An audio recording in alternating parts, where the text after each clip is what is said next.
오늘 함께 묵상하실 말씀 고린도전 11장 말씀입니다.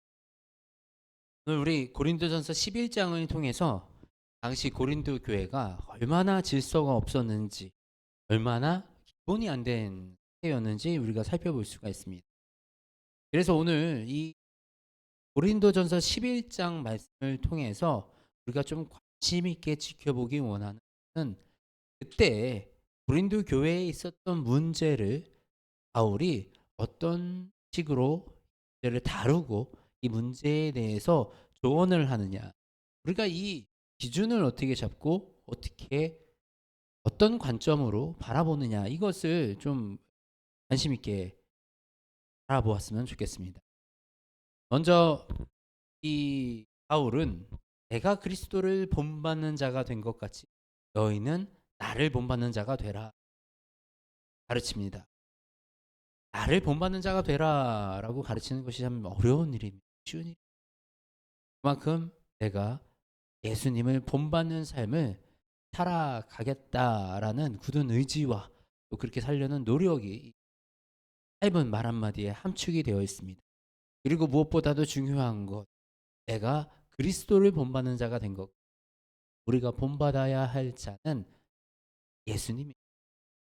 우리가 가장 중요하게 그 가르침을 여기고 그 가르침을 따라가야 할 그 대상이 예수님이라는 사실을 분명하게 가르쳐 주고 있습니다. 그리고 나서 우리 여자가 머리를 가리는 문제에 대해서 얘기합니다.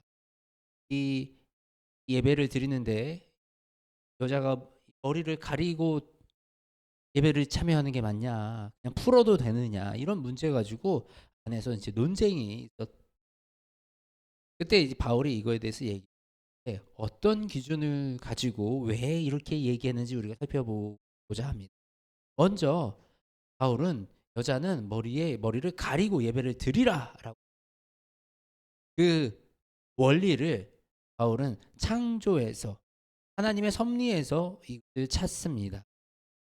어, 창세기에서 우리 하나님께서 남자의 갈비뼈로 여자를 지으셨죠. 그래 바로 그것을 얘기하고 있는 거예요. 또 남자가 여자를 위하여 지음을 받지 아니하고 여자가 남자를 위하여 지음을 받니, 그러므로 여자는 천사들로 말미암아 권세하에 두지. 이, 이 상황을 이해하기 위해서 우리가 그 당시의 문화를 조금 이해할 필요가 있습니다. 그 당시에는 우리 유대 문화에서는 여자는 머리를 가리는 것이 정숙한 여인의 표시였습니다. 그리고 그리스 로마 쪽에서도 머리를 가리는 것이 보통 정숙한 여인의 표시이고, 근데 로마 쪽에서는 이제 그 신문물을 받아 머리를 풀고 다니는 자유한 여성들도 있었습니다. 근데 그 당시의 보편적인 문화로서는 머리를 가리고 있는 것이 보편적인 문화였던 것을 알 수가 있습니다. 그런데 이 교회 안에서 이 머리를 풀고 예배를 드리는 분들이 계셨던 것이에요. 그거 가지고 얘기가 나오고 말이 나온 거예요. 그래서 바울은 약간은 보수적인, 그리고 이 성경의 기준에 맞는 그런 결정을 하여 내리는 것을 바라봅니다. 근데 이 16절에 보면 이렇게 얘기합니다. 논쟁하려는 생각을 가진 자가 있을지라도 우리에게나 하나님의 교회에는 이런 관례가 없느니라. 이 바울이 지금 이 머리를 쓰고 가리고 이러는 것에 대해서 얘기하는 것은 복음의 진리에 가까운 얘기를 하는 것이 아니에요. 관례에 관한 얘기를 하고 있는 거예요. 우리가 그 시대, 그 시대의 사람들의 생각, 문화, 전통 이런 것들이 반영된 채로 그것을 하나님의 섭리와 하나님의 기준에 맞게 해석하려고 노력하고, 그것을 통해서 우리가 이렇게 하는 것이 옳겠구나라고 가르치고 결정하는 그 모습을 우리가 보는 것입니다. 머리에 무엇을 쓰느냐 안 쓰느냐가 중요한 것이 아니라 어떤 것이 우리가 조금 더 주님이 지으신 우리의 이 세상에 합당한 모습으로 우리가 하는 것인가에 대한 고민하는 과정이라는 것입니다.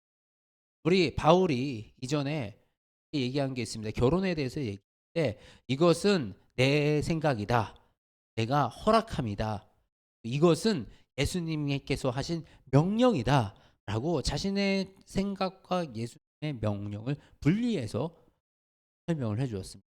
그렇다면 지금 이것은 무엇입니까? 이것은 예수님이 가르쳐 준 진리의 복음들은 아니에요. 그런데 우리가 이렇게 교회가 세워지고 이 안에 이제 예배를 드리고 하다 보니까 서로 의견이 다르고 나누어지는 것들에 대해서 바울이 의견을 제시한 겁니다. 관례를 제시한 거예요.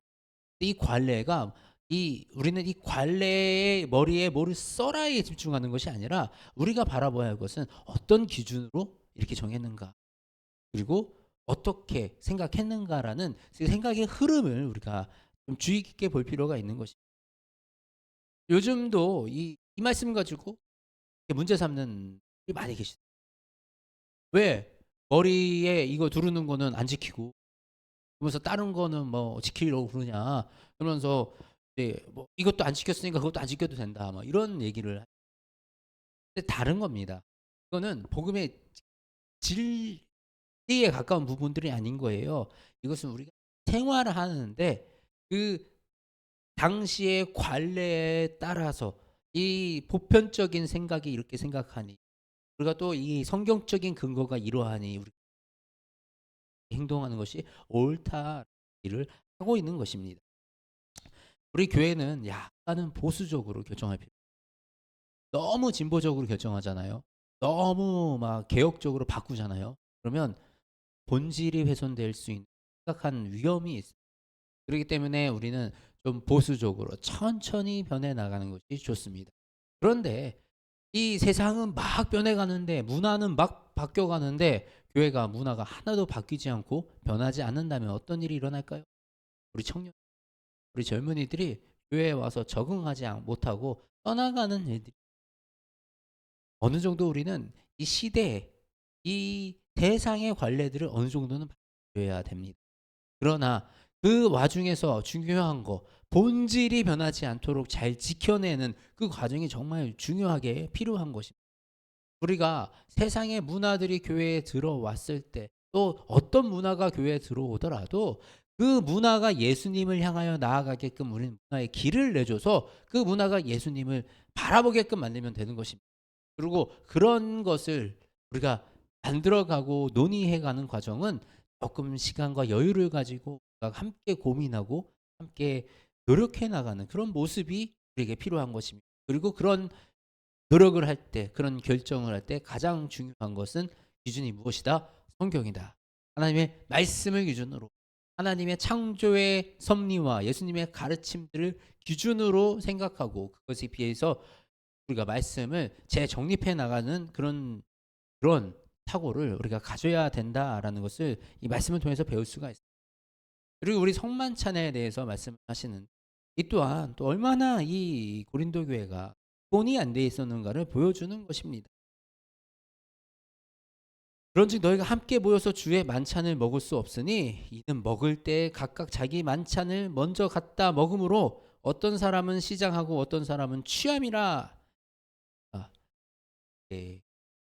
부자들은 성만찬을 하는데 지금 우리가 성만찬 하듯이 빵 이렇게 조금 소주 한 잔 마시고 이런 게 아니고 그냥 이렇게 식사가 있었던 것입니다. 만찬을 함께 나누면서 그 안에서 떡을 떼고 이렇게 나눴던 것인데, 먼저 먹는 사람들, 오히려 좀 돈 있고 권력 있는 이런 사람들이 먼저 와서 다 먹고, 나니 가난한 사람들은 그 부스러기 조금 먹고, 이런 현상이 나타났던 것입니다.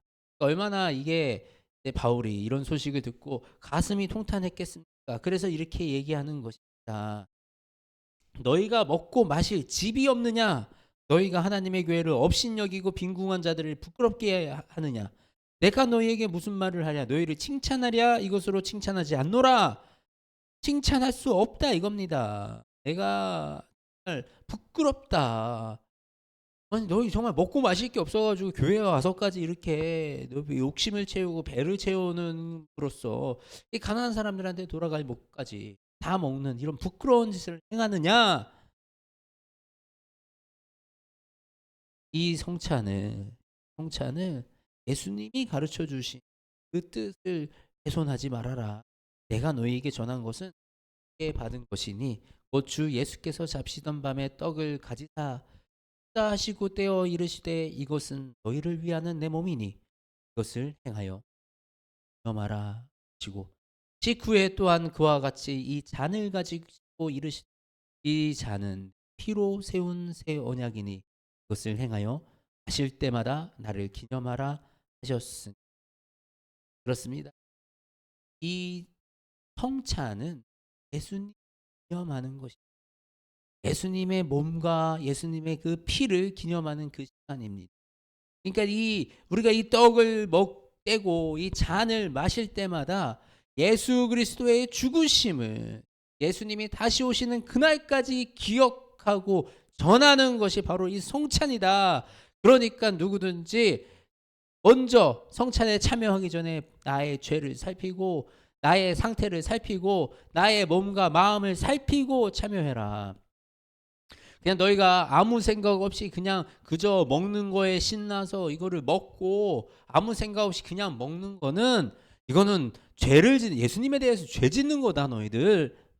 그리고 그렇게 죄를 짓는 거는 나의 죄를 내가 먹는 거야. 예수님의 그 보혈의 피가 아니고 예수님의 그 성육신이 아니고 내 죄를 내가 먹는 거니 너희 그렇게 하지 말아라라고 가르치고 있는. 얼마나 이게 사실 기본적인 기본이 안 돼 있는 때 우리 교회가 이런 가르침이 없으면 우리의 모습도 별반 다르지. 교회에서 욕심 내고 교회에서 내 주장하고 이런 일들이 우리 교회에서도 일어나게 되는 거예요. 우리는 항상 언제든지 무엇을 하든지 주님 앞에 사람들입니다.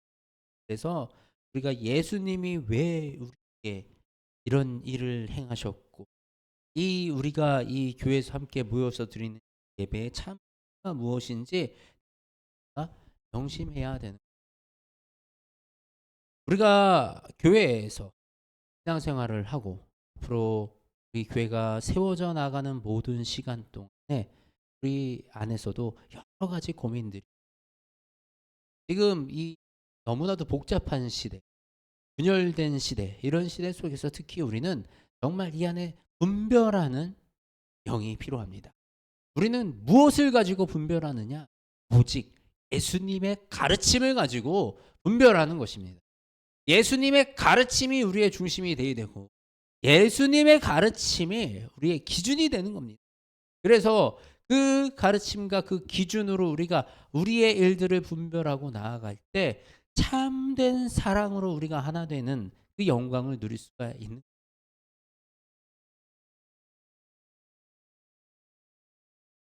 그런즉 내 형제들아 먹으러 모일 때 서로 기다리라.